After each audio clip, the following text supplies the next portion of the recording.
GE oven after self-cleaning and won't start. Usually it starts when its high limit thermostat is damaged. So this is what we're gonna check. Take it out, we need to remove 4 screws that's holding it to the panel.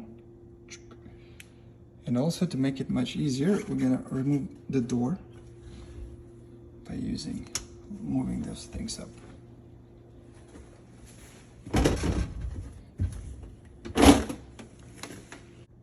Okay, when screws are out, you can pull it back, but have some help to take it out.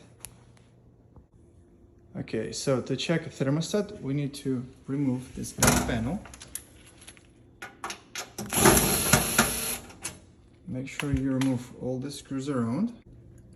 So, and this is the guide that we're looking for. So we're gonna check with multimeter.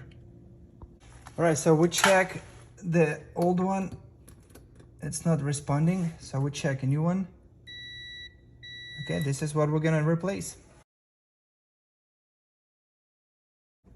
Okay, so new is placed. Also, well, you can check elements baked and broiled for continuity. Make sure it works as well. When you're done, just place the panel and put screws back.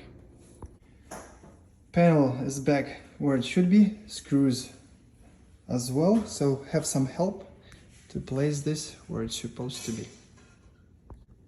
Okay, it's installed back. We got 4 screws.